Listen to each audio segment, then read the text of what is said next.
mais uma vez, a Secretaria de Educação, diante de uma data magna na história do Brasil, se vê diante da imperiosidade de falar sobre a bandeira, dia 19 de novembro, quando ela completará 125 anos, a nossa bandeira definitiva.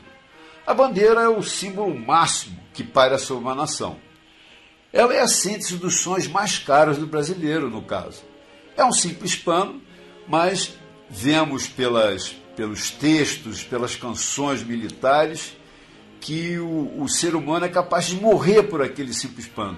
Não pelo pano em si, mas pelo que ele simboliza e representa para nós. A bandeira nacional é a 13ª de uma série efetiva de bandeiras que já passaram pelo território brasileiro. O que eu chamo de efetivo? Efetivo são aquelas bandeiras, como nós vamos ver, são 12 antes da bandeira atual, que serviram para cobrir, entre aspas, todos os eventos que demandavam o espírito brasileiro em ação. Nós vamos começar pelas bandeiras de dominação. A dominação lusa, a dominação espanhola e a dominação holandesa, para seguir rigorosamente a cronologia do advento dessas bandeiras. A primeira bandeira de todos foi da Ordem de Cristo. Nós sabemos que os templários acabaram, em parte, indo para Portugal. E lá, para fugir do jugo da igreja, eles criaram a Ordem de Cristo. É uma estrela, é uma bandeira calcada numa cruz de malta toda vermelha com um campo em fundo branco. Essa bandeira ela foi epopeica, participou de todas as navegações de dominação e chegou aqui no Brasil, quando foi rezada a primeira missa pelo Frei Henrique Coimbra. Chegou junto com a bandeira de Dom Manuel Venturoso, porque era a bandeira que o português fincava em todas as suas colônias. E é bom alertar que Portugal foi um dos maiores impérios do século XV e XVI, tinha colônia em todos os continentes conhecidos. Então, a bandeira da Ordem de Cristo, junto com a de Dom Manuel Venturoso, que já tinha falecido, e a bandeira do rei, né, a bandeira real de Dom João II, foram as que presenciaram a primeira missa no Brasil. Então, por isso, nós já vimos 3 bandeiras. Vai aparecer em algum momento essa sequência. A da Ordem de Cristo, a de Dom Manuel Venturoso e a bandeira real de Dom João II. Na bandeira de Dom João II, nós vemos um campo em fundo branco e com a cruz de Malta, a cruz da Ordem de Cristo, no fundo de um brasão. Esse brasão vai se repetir diversas vezes daqui para frente. Esse fundo é vermelho, ele tem a cruz de Cristo, a normal, sob forma de pequenas bandeiras, e a cruz da Ordem de Cristo atrás. Daqui a pouco a cruz da Ordem de Cristo vai desaparecer e vai ser adotada a cruz simples de Cristo, a cruz em que Cristo foi imolado. Em seguida, nós temos a bandeira de Dom João III, o Piedoso. Ela vai de 1521 a 1616. Há muitos detalhes nessas bandeiras e eu vou recorrer ao texto escrito que eu trouxe para me dar base aqui. E Dom João II, ele, com aquela bandeira que participava das colonizações, ele assinou o Tratado de Tordesilha, que dividiu o nosso Brasil em 2, que depois a epopeia das bandeiras e entradas e bandeirantes vão estender o Brasil até 8 milhões e 500 mil quilômetros, a despeito do espanhol ter sido lesado. A bandeira do Piedoso, ela foi uma bandeira efetiva também, tal como a de Dom João, tal como a Ordem de Cristo. Suprimiu, como vocês podem ver, a Ordem de Cristo e colocou uma coroa aberta em ouro. O lusitano gosta muito do ouro. Eles dizem que a imagem mais supimpa, mais requintada, é o ouro sobre azul. Então, nós não vamos ter um fundo azul na bandeira, mas teremos um fundo verde, antes ainda da proclamação da República. E a coroa é de ouro aberta sobre o brasão. Depois, o Dom João III morreu, não deixou filho, só deixou um neto, Dom Sebastião. Dom Sebastião é um menino impetuoso, muito bonito, ele só queria aparecer na sua forma estética e humana, e muito vaidoso da sua força física, ele se engajou numa luta contra os mouros já no norte da África. E lá ele desapareceu. Criou o sebastianismo. 300 anos depois, Brasil e Portugal esperavam ainda Dom Sebastião voltar para resolver os problemas. Ele virou quase que um santo.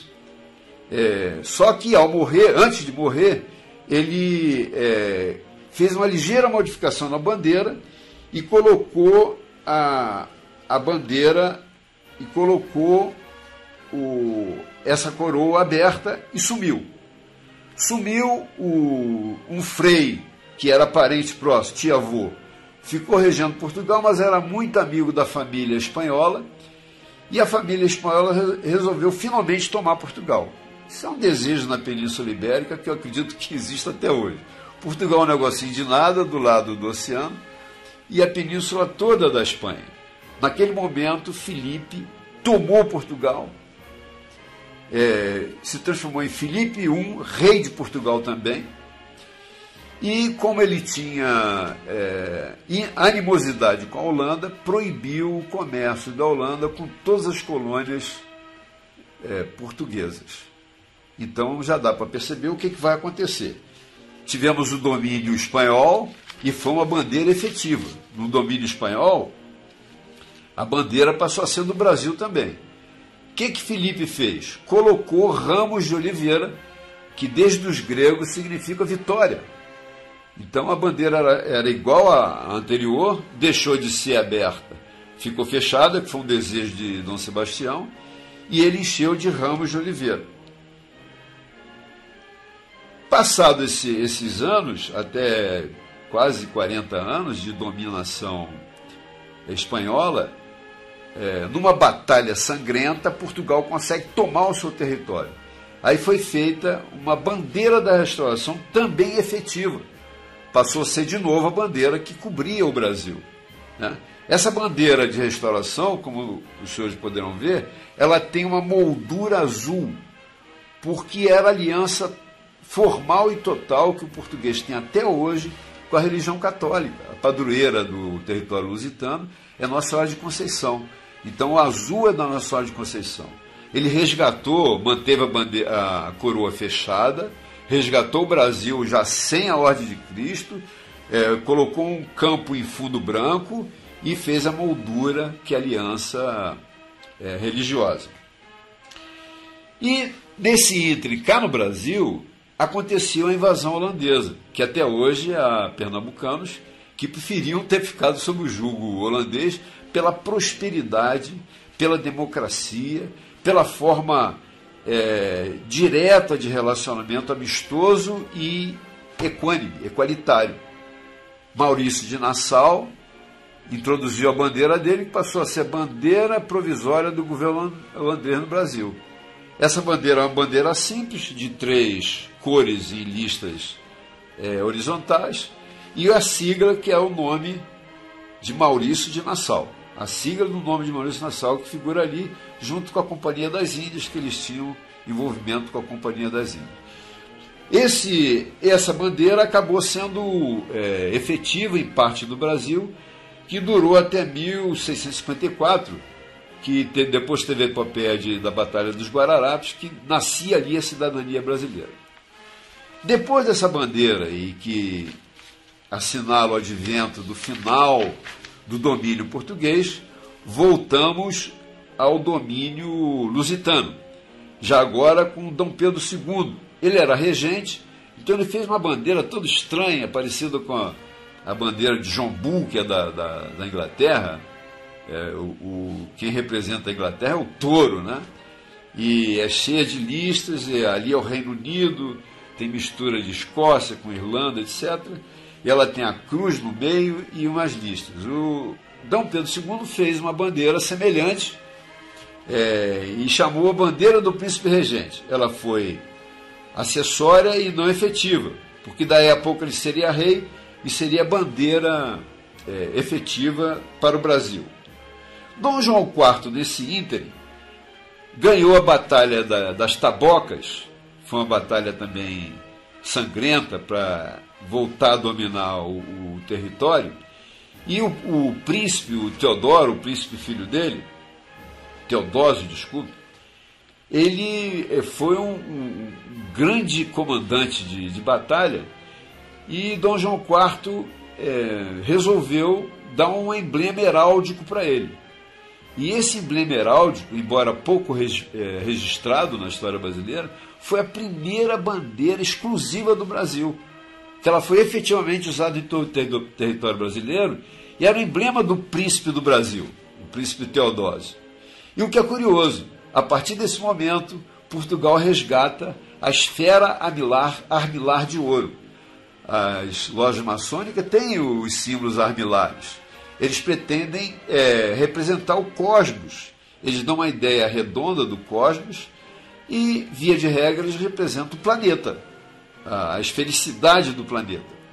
Então, a partir desse momento, as esferas armilares passam a figurar nas bandeiras que virão. A esfera armilar, ela muito simples, de fundo branco, tinha voltar a colocar a cruz de Malta sobre o pedestal. Como eu falei, é uma bandeira de pouca repercussão, mas foi a primeira de uso exclusivo para o Brasil. Depois, Dom Pedro II instaura a bandeira do imperador. Nesse momento, Dom Pedro II, como rei, já deixou de ser regente, ele foi rei, imperador, ele imperou de 1683 a 1706, quer dizer, ele não, a bandeira que ele criou. Foi uma bandeira efetiva, ou seja, passou a ter cobertura nacional aqui no Brasil.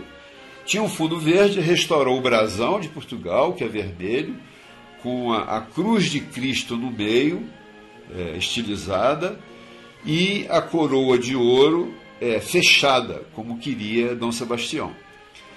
Até esse momento, Dom Sebastião estava vivo na história e nas mentes e corações. Ele participou até das batalhas de genocídio e de limpeza étnica que tivemos aqui no Brasil.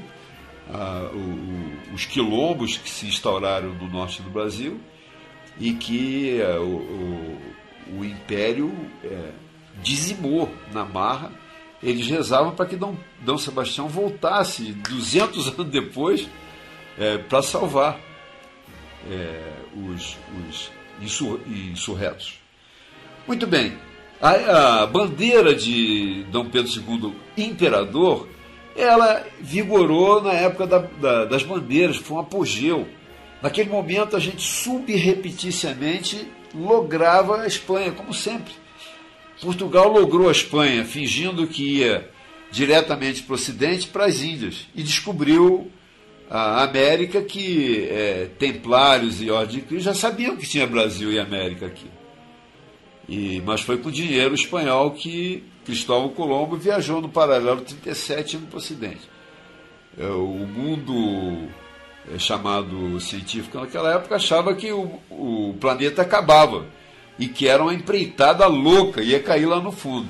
Enquanto isso, Vasco da Gama dobrava o Cabo da Boa Esperança e chegava finalmente lá nas Índias, que era um desiderato, tanto para a nação espanhola quanto a nação lusitana. Ou seja, Portugal enganou, mandou um navio para lá, por espionagem do Dom João II, que dizem que foi até o pai do Cristóvão Colombo, que era um judeu, enquanto Vasco da Gama dobrava o Cabo da Boa Esperança, que era outro medo lá. O Cabo da Boa Esperança era o Cabo das Tormentas. Todos tinham medo de cruzar. Ao cruzar aquele cabo e fazer cabotagem ao longo da África, chegaram, né, os lusitanos tranquilamente nas Índias, e foi uma dominação absoluta como império. Aí veio a bandeira imperial do século XVII.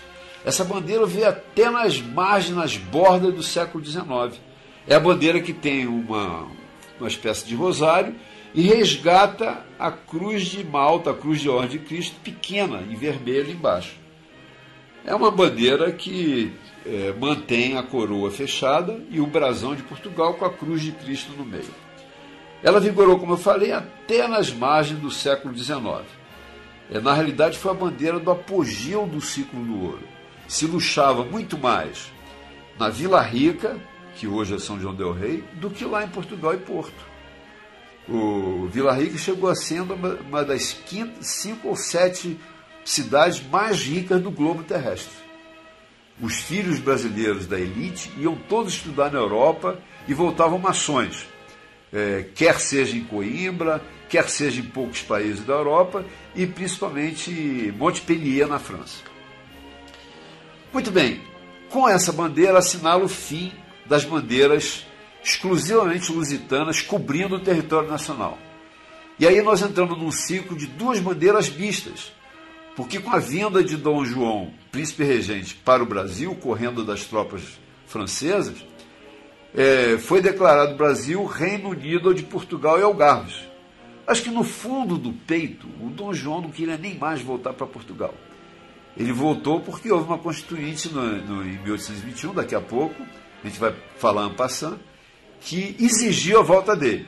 Mesmo assim, ele disse para o filho, lance mão da coroa, antes que o Washington ou o Thomas Jefferson lance mão, que eles estão muito perto, eles são poderosos. Dom João VI, então, declarou o Brasil a Reino Unido de Portugal e Algarves. Aí veio a bandeira mista. A bandeira mista é uma bandeira do Reino Unido de Portugal e Algarves, que prevaleceu até a Constituição do Porto, até 1821, de 1816 a 1821. Ela vai aparecer aqui, ela já tem a esfera armilar de ouro, tem a coroa fechada, como queria Dom Sebastião, e tem o brasão de Portugal em fundo branco. Depois de 1821, com a Constituinte lá de Portugal, que acabou com o despotismo monárquico, ou seja, começou a dar foros constitutivos e constitucionais à ação de Dom João VI. Ele já era Dom João VI, que a mãe morreu, ele estava no Brasil. Então, em 1818, ele virou rei de fato, deixou de ser regente. E ao voltar para Portugal, diante desse novo evento que foi a Constituinte Lusitana, passou a ter uma bandeira do regime constitucional. É uma bandeira parte azul, não era metade do fundo da bandeira, não. Parte azul, que rememorava a aliança que tinha com a padroeira, Nossa Senhora da Conceição, e a outra parte em branco, e o velho brasão com a coroa fechada no meio. Essa foi a última Constituição bandeira lusa no território brasileiro. Agora vamos entrar nas 3 bandeiras exclusivas do território nacional. A primeira de todas, que foi a bandeira para o Principado do Brasil, é aquela do Príncipe Teodósio. Ela ainda não faz parte eu coloquei de novo na sequência, ela não faz parte da independência, mas eu volto a rememorar que ela foi a primeira exclusivamente brasileira. Depois teve a bandeira imperial do Reino do Brasil, de 1822 a 1889. Essa bandeira, ela já tinha um campo em fundo verde. Ela resgatava aquela constitucional lá de Portugal e já botava os símbolos geométricos, o losango em amarelo e o velho brasão semelhante de Portugal, já com os ramos que hoje enfeitam até os caps, né, dos militares, com o tabaco e o café, que foram riquezas brasileiras, são riquezas brasileiras até hoje. É o agronegócio que é a locomotiva desse país, e o café ocupa uma presença muito forte nessa riqueza nacional. Muito bem, essa bandeira imperial foi decretada no dia 18 de setembro, 11 dias depois daquela aventura de Dom Pedro jogar as cores portuguesas no chão e declarar independência ou morte, azul e branco, né, as cores portuguesas. Aquele foi um momento escolhido pelo povo para ser a independência e realmente expressa a fortaleza brasileira. Depois veio a bandeira da República propriamente dita. A primeira de todas teve presença efêmera. Ela não foi embasada em nenhum decreto, foi a criação de um homem só, antes ainda da proclamação da República, um ano ou mais antes, e ela acabou sendo, na Revolução Constitucionalista de 1932, que até hoje os paulistas e paulistanos, principalmente, cultuam, que é 9 de julho. Nós temos 2 estados que cultuam a sua independência separatista. Um foi São Paulo e outro é Bahia, em 2 de julho. E eles resolveram adotar essa bandeira, que tem um Brasil num cantão à esquerda, né? E com listas branca e preta, e escolheram essa bandeira até hoje como bandeira do estado de São Paulo. É uma bandeira histórica, mas ela chegou a ser cogitada e foi hasteada 3 ou 4 dias com a bandeira da República Brasileira. A bandeira do Clube Republicano vai passar aqui para que todos vejam. Ela já resgata as listas, 13 conjuntos de listas, verde e amarelo, e coloca 21 estrelas de prata no cantão esquerdo. Cantão esquerdo, com inspiração do Stars and Stripes Forever do americano, que ele escutou até hoje. Ele Stars and Stripes Forever, quer dizer, estrelas e listas, né? Até hoje eles têm muito orgulho da bandeira deles, e a nossa teve essa inspiração, só que com a harmoniosa e feliz união de verde e amarelo que nós temos. Essa bandeira, ela durou muito, muito pouco também, tá? Ela durou muito pouco, e as 21 estrelas remetiam às 21 antigas províncias que ganharam o nome de Estado. O Brasil usa o nome de Estado, mas os Estados não têm autonomia que o mundo inteiro entende como Estado. Estado é a nação. O Estado brasileiro, ele faz parte do concerto internacional. Mas nós chamamos de Estados aqui o que eram províncias. Na época eram apenas 21 províncias. Eram 18 na época de Bonifácio, e depois, com a evolução, chegamos a 21. As estrelas representam isso, mas não correspondem biunivocamente a cada estado, não. Isso vai acontecer daqui a pouco. A bandeira nacional efetiva, ela surgiu com a República, com o decreto número 4, de 19 de novembro de 1889, do governo provisório de Marechal Deodoro, que foi o único e pleno governo só de maçons. Por exemplo, assinaram essa bandeira o presidente, que era o grão-mestre do Grande Êxito do Brasil, Marechal Deodoro da Fonseca, e junto com ele ministros memoráveis como Rui Barbosa, Quintino Bocaiúva, Campos Salles, que viria a ser presidente da República. Então, era uma celebração, uma convenção maçônica que praticamente resgatou uma nova era para o Brasil republicano. E foi com grande felicidade que esse governo é que assina o decreto que traz a bandeira definitiva. É com rara felicidade que eu posso anunciar que essa bandeira, de 125 anos agora, 19 de novembro, essa bandeira foi fruto de quase que uma celebração de uma nova era para o Brasil, uma era republicana, um governo cheio de inovações, um governo bem intencionado, que lavrou essa bandeira verde, amarela, azul e branco, com cores magistrais. Não tem, acredito, bandeira em todo o planeta, 205 ou 206 nações, que tem essa rara felicidade de unir elementos geométricos com as cores harmônicas verde e amarelo.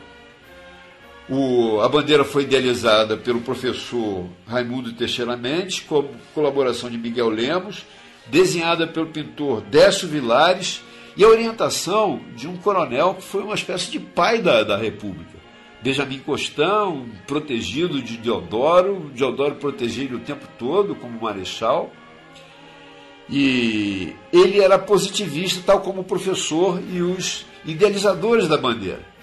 Então, eles usavam as ideias positivistas de Augusto Conte na época, cujo lema maior, vou até ler, é o amor por princípio, a ordem por base e o progresso por fim.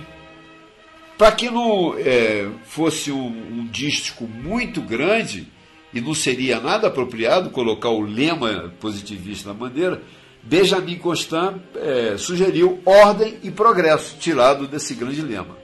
Eu devo dizer, a título de curiosidade, que as ideias positivistas permearam o hemisfério sul, E o Chile até hoje tem como dístico pela lei ou pela força, né? Que é também um lema positivista. As 21 estrelas brancas permaneceram e elas equivalem a um aspecto do céu. É como se um espectador lá do zênite, olhando da eclíptica, visse a projeção de 21 estrelas no planeta. No dia 15 de novembro, às 8 horas e 30 minutos, uma hora sideral, que equivalia a 12 horas da hora sideral, e às 8 horas e 30 minutos da manhã, essas estrelas projetadas dão exatamente um mapa estelar que figura na nossa esfera toda azul.